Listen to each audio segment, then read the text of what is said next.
Dear organizers, dear audience, distinguished guests, I'm very honored to have been invited to this conference in Bangkok on Rakhine history.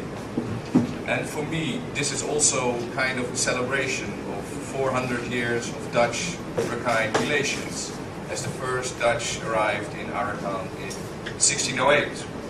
And here on the map you see a Dutch representation of the Galen river made around the mid of the 17th century.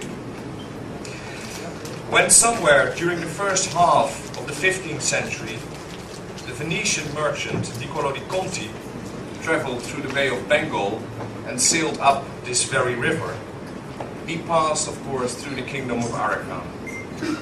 Di Conti, however, did not have much to report about Arakan. The city of Arakan did not stand out among the many cities and countries he had visited.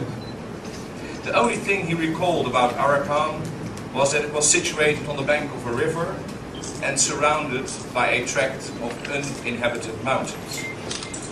For Niccolo di Conti, Arakan was just another stop on his next destination, what he called the magnificent city of Ava. But 400 years later, when the British laid siege to Mrau, they, on the other hand, were struck by the formidable remains of what appeared to have been a powerful state, but what was at that moment little more than a virtually deserted border area between the Burmese and British empires. The centuries between the arrival of Niccolo di Conti and the British annexation of Arakan in 1825 had apparently witnessed a remarkable expansion and subsequent decline of the Mrau kingdom in Arakan. And on this slide you can see the British map they made in 1825 of the city and the fortifications of Mrau. And in my opinion it is still, I think, the best map there is of the fortifications of Mrau. And as my colleague has commented, I think it's even kind of a work of art. The Arakanese kingdom then grew from the 15th century from a small agrarian state with its nucleus in the Caledon Valley to a significant local power. On this late 16th century map by the Dutch cartographer Pieter van der Kere, you will see Arakan colored yellow. Although the boundaries of the country are not represented correct, the boundaries of the country are not represented correct, Arakan is still far too large. It is still a rather useful image that conveys rather nicely the extent of Arakan's influence in the Bay of Bengal at this moment. During the first decades of the 17th century, the Arakanese kings of Mrau received tribute from local rulers all the way between Dhaka and Pegu, cities more than 1,000 miles apart. The Mughal rulers of Bengal were forced to build a string of forts to defend the areas around Dhaka and Hooghly against Arakanese incursions. Next slide, please. On this slide, you can see the remains of a mid-17th century Mughal fort that was built to defend Dhaka against invasions of the Arakanese. In my contribution to the Arakan seminar here in Bangkok today, I want to examine this relationship between Arakan and Bengal between the 15th and 18th centuries. The rise and decline of the Mrau kingdom was, I think, closely connected to Arakan's ability to control large parts of Bengal. The early history of the formation of the Mrau kingdom, as we've just discussed, is not really well known. From what we know today, it seems the early kings slowly gained authority over the Arakanese littoral by military means and diplomacy. Mrau, as you all know, was chosen as a site for the Arakanese capital in 1430. And according to Arakanese chronicle traditions, the founding father of the Mrau dynasty, Malsuma, was exiled from Arakan by the king of Ava. And in these stories, as we've just discussed, He subsequently regained control of the kingdom after he invaded Arakan from Bengal. The exact circumstances surrounding Mao-Soman's invasion are vague, but all different chronicle traditions reserve an important role for assistance provided by the Bengal Sultan Jalaluddin. According to the Arakanese chronicles, Mra'u would remain tributary to the Bengal sultans for several decades afterwards. The foundation myth of the Mra'u state points to the close relation between Bengal and Arakan from at least the 15th century. The legendary stories surrounding the founding of Mra'u are, however, not confirmed by other sources. Especially, the involvement of the Bengal Sultanate cannot be confirmed by, for instance, Bengali history itself. The history of the Bengal Sultanate during the time of Sultan Jalaluddin provides no clues at all to his involvement in the creation of Mao-Soman's new kingdom. Jacques Leider has pointed to the abundant uses of anachronisms and frequent erroneous references to Indian or Bengal rulers not contemporary to Mao-Soman. Jalaluddin is also not named as such in the chronicles. The evidence for the existence of a tributary relationship between an Arakan and Bengal afterwards is also very thin. In the tales about the origin of the Mra'u kingdom, control over Arakan is, however, closely associated with access to resources from Bengal. The importance of the foundation myth lies therefore more in the way the Arakanese have perceived their relationship with Bengal. Earlier examples of this close connection between Arakan and southeastern Bengal can be traced during the Wethali period, when Arakan and southeastern Bengal shared a common culture. There are strong indications that the Chandra dynasties of the Chittagong area and Arakan were linked, and that the Chittagong region was culturally and politically dominated by the descendants of the Chandra dynasty from Wetland. Mao-Soman was succeeded by his brother Ali Khan. Ali Khan brought parts of the Arakanese littoral under the control of Mra'u. Chittagong remained under the control of the Bengal sultans. Although it seems the early Mra'u kings established a temporary hold over the area between Chittagong and the Nav, it is unclear to which extent they were able to control the city. The 15th and early 16th century should therefore be described as one of the least known periods of Mra'u history. It seems the hold of Mra'u over the Arakanese littoral even declined, and the kingdom was apparently gripped by several succession struggles. In 1513, the Arakanese king Maharaja was put to flight because of incursions from the Tet, and the Tripura governor of Chittagong even styled himself vanquisher of Arakan. In Arakanese traditions, the reign of the Pater Patriae Mampa is generally taken as the beginning of Arakanese control over the area around Chittagong. Firm evidence of Arakanese control over the southeastern Bengal is, however, first available for the reign of his son, King Mampalaun. The Arakanese chronicle traditions describing the conquest of Mimba in Bengal are, like those pertaining to Mao-Soman, also quite explicitly anachronistic, and we must assume that they are also early 18th century reconstructions of Mamba's reign. The importance of the claims of Arakanese sovereignty in Bengal in these stories is the way in which they legitimized the conquest of Bengal by later Arakanese kings.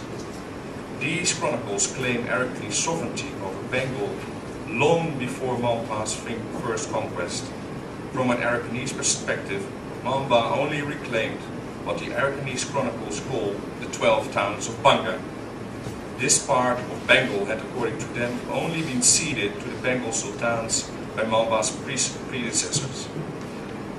In this way, Mamba not so much occupied southeastern Bengal, but restored Arakanese control over an area which had earlier belonged to the Arakanese. The claims to Arakanese dominion in Bengal are also illustrated by the use in 16th and 17th century Bengali, Persian, Portuguese and Dutch sources of the name Mag or Mog to denote the Arakanese dynasty. 17th century Arakanese kings were portrayed as Mag princes, and Mag in this context is a corrupt form of Magadha, the birthplace of Buddhism and the seat of Buddhist culture in the Ganges Delta. Bengali poets active at the 17th century Arakanese court frequently used terms such as the Magadha Empire or Magi era when talking about Arakan and Arakanese rule in Bengal. In portraying themselves as heirs to the Buddhist kings of Magadha, the Arakanese kings sought to legitimize their rule in southeastern Bengal. On the next slide, you can see another way in which kings such as Monpa made clear their right to Bengal. Here we can see the king with his Arakanese and Bengali wives on either side. The adoption of titles of Bengal sultans and Muslim names is another example of how Arakanese kings made clear their claim to kingship in Bengal. To illustrate this importance of Bengal for the success of the Mrau state, I propose today to do two things. First, I want to provide you with a glimpse of what I have come to call the 90 Years' War between the Mughal Empire and the Mrau Kingdom between, say, about 1574 and 1666. And second, I would like to discuss the economy of Arakan in the 17th century with you. I will now first take you to the reign of King Thirithodama Raja from 1622 to 1638. In 1623, 1 year after the young King Thirithodama came to the throne, the rebellious Mughal prince Shah Jahan came to Bengal, which served to destabilize the already weak Mughal position in Bengal. The unstable political situation in Bengal opened the gates for a series of devastating invasions by the Arakanese. Immediately following Shah Jahan's arrival in Dhaka in May 1624, an Arakanese embassy arrived to assure the rebellious prince of the sympathy of their king Thirithodama Raja. According to the Mughal chronicle Mirza Natham, the Arakanese king possessed about 10,000 warboats, 1,500 elephants, and, a bit exaggerated probably, 1 million infantry. On the next slide, you can see a mid-17th century drawing by a Dutch artist that depicts Arakanese gilias or warboats at sea near Pipli on the Orissar coast. The Arakanese embassy supposedly brought a peshkas or gift worth about 100,000 rupees, for which in return Thirithodama Raja received robes of honor and a firman confirming him in his territories. The grant of this firman has a certain irony to it. The entry of Shah Jahan into Bengal probably diverted attention from the defenses of the borders with Arakan. And it is clear that Thirithodama, despite the meek appearance of his ambassadors before the rebellious prince, in the beginning of his reign continued his father's campaigns into Bengal.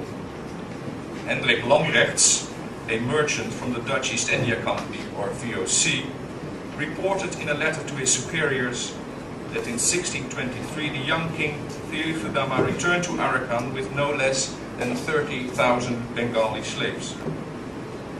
The captives were described as strong and healthy, which the Dutch merchant attributed to the abundance of rice and food in Arakan. In the same letter, he described how the young king on the 4th of December 1623 paid him a visit aboard his VOC yacht. Thirithodama explained to the Dutch merchant that he was at that moment setting out for a new campaign into Bengal. This puts the friendly reception of the Arakanese ambassadors in Dhaka by Shah Jahan in May 1624 in a different perspective. It now seems that it was probably Shah Jahan who thought to profit most from a friendship with the powerful Arakanese Raja. After the 1623 raid, it seems that Thiru-Sudama Raja in 1624, perhaps after his ambassadors had visited Shah Jahan in Dhaka, raided Balua and returning to Arakan with a rich booty. After the defeat of Shah Jahan by his father Jahangir, Mahabad Khan was installed by the emperor as Subadar of Bengal, and he left in turn his son Khanazad Khan as governor of Bengal. The extent of the Arakanese incursions after the departure of Shah Jahan is illustrated by a report by Jan van der Burg, a VOC merchant who was in Rau in December 1625. On the 5th of December 1625, Jan van der Burg described that the king had brought from Bengal again 10,000 slaves. According to the Dutch merchant, these slaves were the result of last year's campaign when Thiru-Sudama Raja had conquered Sripur. Possibly because of the threat of Arakanese invasion, the new governor of Bengal, Khanazad Khan, did not reside at Dhaka. Khanazad installed deputies in Dhaka, and these deputies would be confronted with the full force of the Arakanese when the young king in 1626 marched on Dhaka. The Fathiya-i-Ibriya, a contemporary Mughal chronicle, describes how during their government Dhaka was sacked by Thiru-Sudama. The sack of Dhaka would have taken place somewhere early in 1626, as in June 1626 Mahabad Khan disappeared from Bengal. The Fathiya-i-Ibriya describes how the Arakanese set fire to the Mughal capital of Bengal, and they plundered its surroundings and led the population away as slaves. The recall of Khanazad Khan was followed by a quick succession of governors, which served to further destabilize Bengal. The Dutch Governor-General, Jan Pieterszoon Koen, reported that every month new governors arrived, who all tried in vain to clean up the mess, as he put it. The death of the Emperor Jahangir in October 1627 had again a negative impact on the Mughals' capability to rule effectively in Bengal. The sack of Dhaka initiated the collapse of Mughal authority in southeastern Bengal. The fact that the steady flow of slaves kept the VOC coming back to Arakan suggests that Bengal continued to pay tribute to the Arakanese crown following the sack of Dhaka.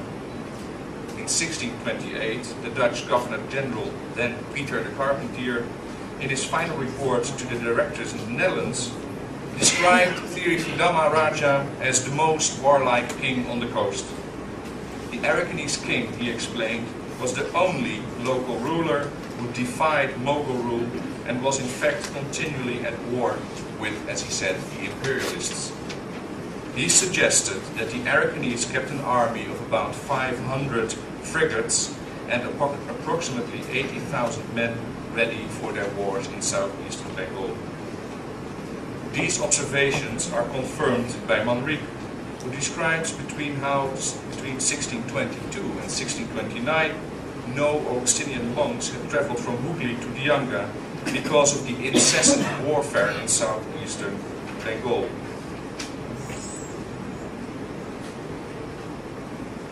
In 1629, for example, an Arakanese fleet sailed up the river Meghna, and the fleet under the command of the Portuguese captain Diogo da Sá plundered villages around Dhaka. And Manrique describes how the crews of the Gilias reaped a rich and plentiful booty. Among this, they captured a lovely Mughal lady of rank who was escaping with her daughter and mother-in-law in a covered cart, accompanied only by a few men on horseback and some servants. The invaders managed to leave the vicinity of Dhaka without ever being challenged by the Mughal fleet, which actually had its base at Dhaka. The Mughal lady captured by the Portuguese later explained to Manrique she had been married to a Mirza, who held the rank of a commander of 2,000 horses. This so enraged the Mughal emperor that he had the Portuguese removed from Hooghly.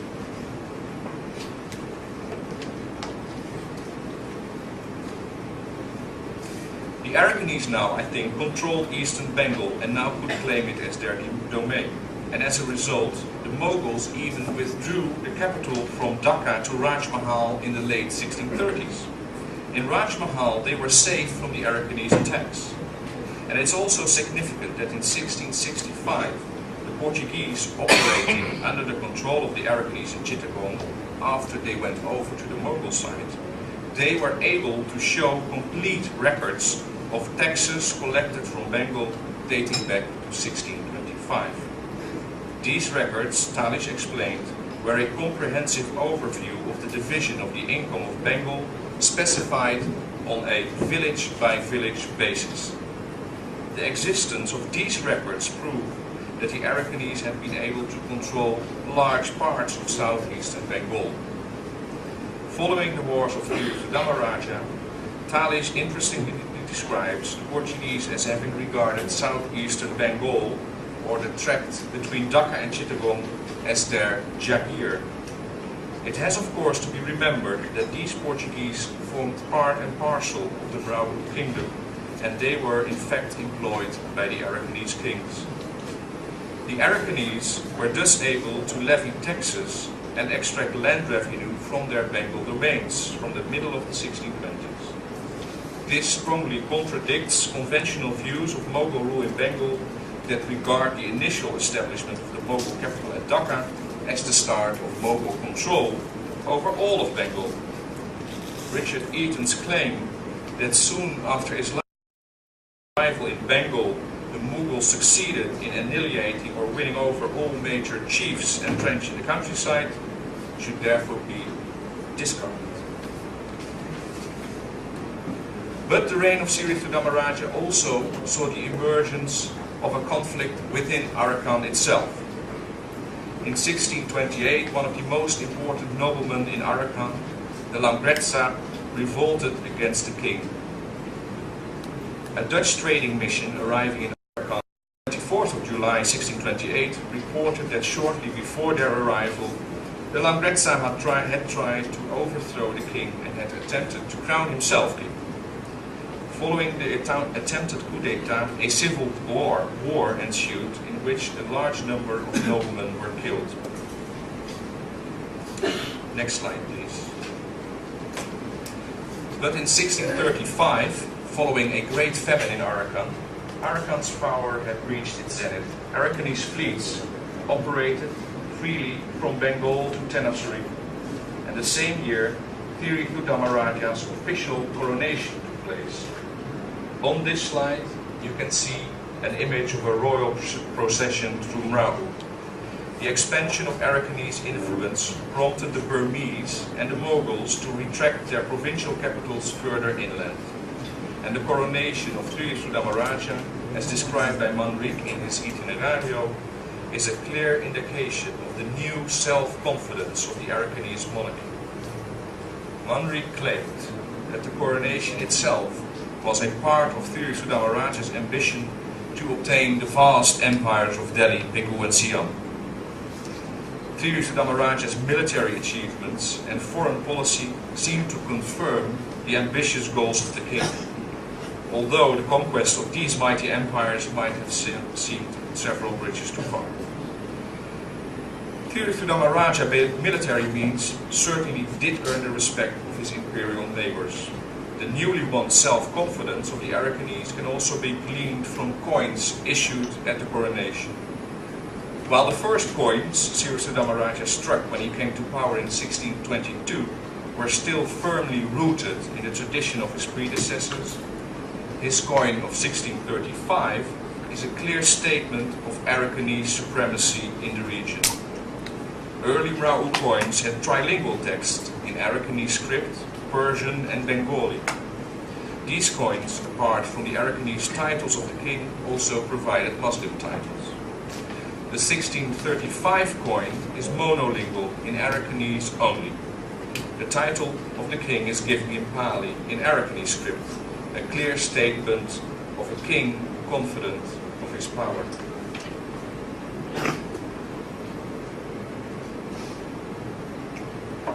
In describing the rise of the Mrau kingdom, my central theme has been the 90 Years' War between the Arakanese and the Mughals over southeastern Bengal.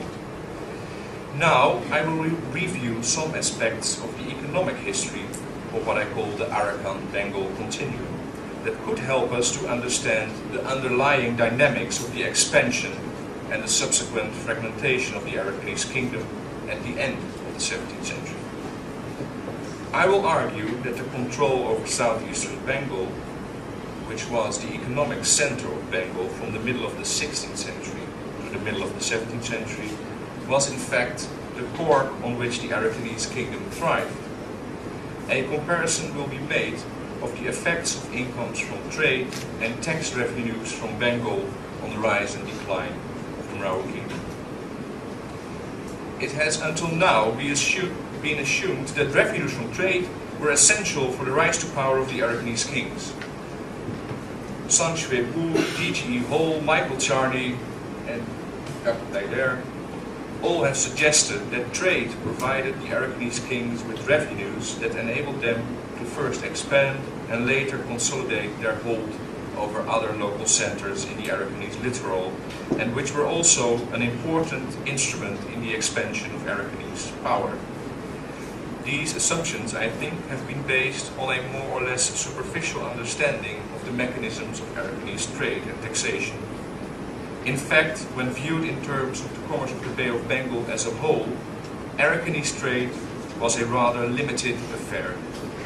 To be able to assess the importance of revenues from trade vis-à-vis land revenue from Bengal, I will provide a more detailed analysis of the development of trade and taxation in Arakan during the 17th century. When we compare Marwar and Chittagong in a regional context, the port of Chittagong was far more successful in attracting long-distance trade and was of strategic importance for anyone wishing to control southeastern Bengal. The possession of Chittagong and its revenues was in this respect extremely important for the Marwar kings if they wanted to keep their advantage in the redistributive networks that formed the Arakanese state. Revenues from southeastern Bengal flowed directly into the hands of the Marwar rulers, enabling them to sustain large armies and to build strong alliances. The central role of Chittagong in Bay of Bengal trade was illustrated when in 1608 the VOC sent a trading mission to Arakan to discover the trade of Bengal. The Arakanese king, Malrajagri, offered the harbor of Dianga near Chittagong to the VOC. Malrajagri suggested the company should make a fortress at Dianga for the protection of merchants. On this slide, next slide please. On this slide, you can see the translation of a royal letter by this king with the drawing of his seal. It's a letter to the Dutch company. In 1616, after the Arakanese king Malkamam had removed Sebastio Gonçalves Tibau from Sandwich with the help of the Dutch company, he told them how during the early years of the 17th century, Manuel de Matos had succeeded in generating a tax revenue at Dianga of about 20,000 tanka each year. The Arakanese kings thus hoped to employ Dutch naval strength to protect trade in the Arakan-Bengal continuum and to enhance their own income from tax. Arakanese promises of a profitable trade in this part of the Bay of Bengal prompted several investigations by the Dutch company into the nature of the trade of the Bay of Bengal. Two special reports concerning this trade were eventually produced, one written in 1608, the other in 1614. Both reports provide an overview of the trade in this part of the Indian Ocean during the early 17th century. From those reports, we may conclude that the Sripur area was in fact the economic heart of Bengal. And it is striking that early in the 17th century, the VOC also identified Chittagong as the port which they wanted to use as a base for trading with Bengal and places as far into the interior of India, such as Agra and Lahore. Surprising as this may seem, accustomed as we are today to the success of European trading companies operating from their factories on the river Hooghly, it is certainly an anachronism to identify the Hooghly as the center of Bengal economics in the 16th and 17th century. The superiority of southeastern Bengal ports over those situated on the Hooghly is clearly expressed by Johan van Lenen in his report of the survey of the Bay of Bengal from the Kaladan to the Brahmaputra in 1666. Van Lenen concluded that Dhaka and Chittagong were far better situated to exploit the commerce of Bengal than the ports on the river Hooghly. He observed that Dhaka possessed much better inland connections than the ports on the western branches of the Ganges, and was also much easier to reach from the Bay of Bengal from ports such as Chittagong. The only reason, in fact, that forced the European trading companies, and of course indigenous merchants as well, to settle at the Hooghly was the incessant warfare between the Arakanese and the Mughals. This war was fought to control the economic center of 16th and 17th century Bengal. The settlement of European companies on the Hooghly was thus a necessity, and not because this was from the very beginning near the economic center of Bengal. The 90 Years' War between Arakan and Bengal prohibited those traders from settling at the most convenient spot, Chittagong. I will argue that Arakan itself only permitted a small-scale trade, augmented by the slave trade. But crudely, this is just another kind of revenue from Bengal. The rice trade was the center pillar of the Arakanese economy, and it will be discussed first. The extremely low price of rice in Arakan should, apart from the favorable climate, also be attributed to the use of slave labor. From the reign of King Maharaja in 1518, Arakanese kings are seen to actively promote commerce. Maharaja in 1518 also sent a letter to the King of Portugal, inviting Portuguese traders to Arakan and offering them security. It is, however, only from the reign of King Mamba in the 16th century that the Arakanese chronicles mention the arrival of large numbers of merchants in Arakan. Mamba is credited with the creation of a class of guards for the protection of foreign traders and digging tanks with fresh water for the use of those merchants. With the arrival of groups of Portuguese merchants in the Bay of Bengal in the second half of the 16th century, more information on Arakanese trade becomes available. Although the Arakanese kings from the early 16th century actively fostered trade to enhance their own incomes, Maharaja is the first Arakanese king known to have operated as a merchant himself. To the marked surprise of the Dutch, this king started sending his own ships to Coromandel in 1628. Almost a decade later, also his chief queen, Nashime, is reported to have sent her own ships to Coromandel. The trade of the king and queen mainly centered on the sale of elephants to Coromandel. It seems the king received elephants as a form of taxation in kind, or tribute from the tribes living in the hills, and sold them either via his own agents or to foreign merchants in Arakan, who would export them. The elephant trade would be one of the mainstays of the Arakan-Coromandel trade during the 17th century. Elephants would sell against high prices in Coromandel, giving profits of between 100 to 500%.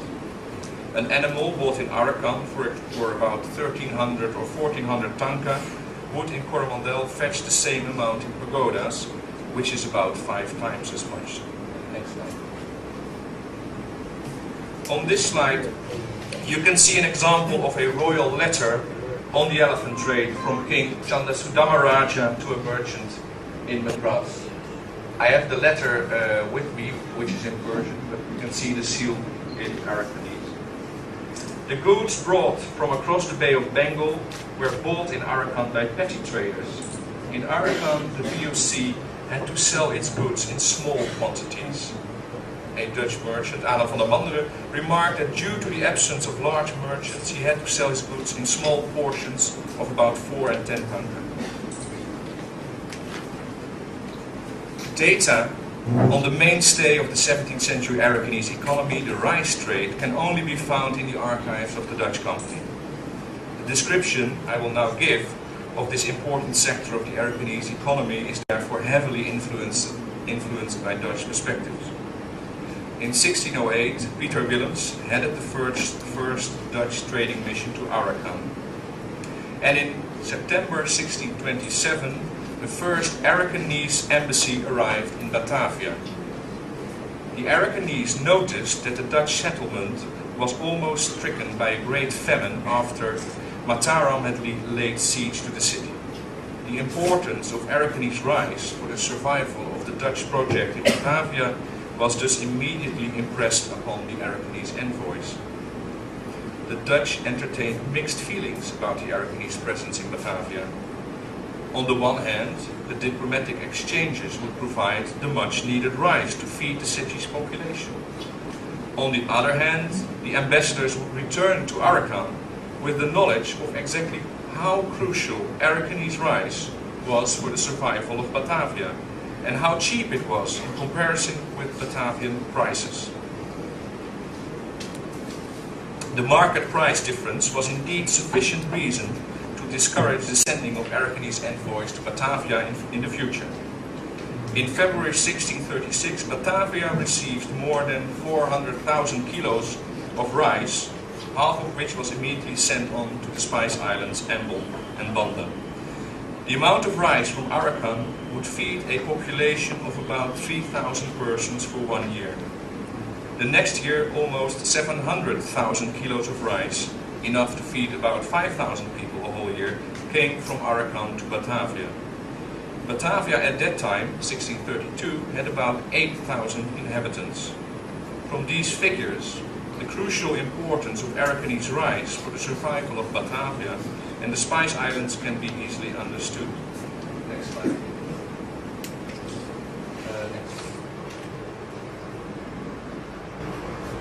On this slide you will see a Dutch map of the Caladan River with, from Uritown to Mrauhu, with a clear indication of rice-producing areas south of Mrauhu. It appears that the price of rice in Arakan had remained stable throughout the 17th century, at about around 2 or 3 tanka for 200 kilos during normal years. Bad harvests would of course occasionally result in a temporary sharp increase in price.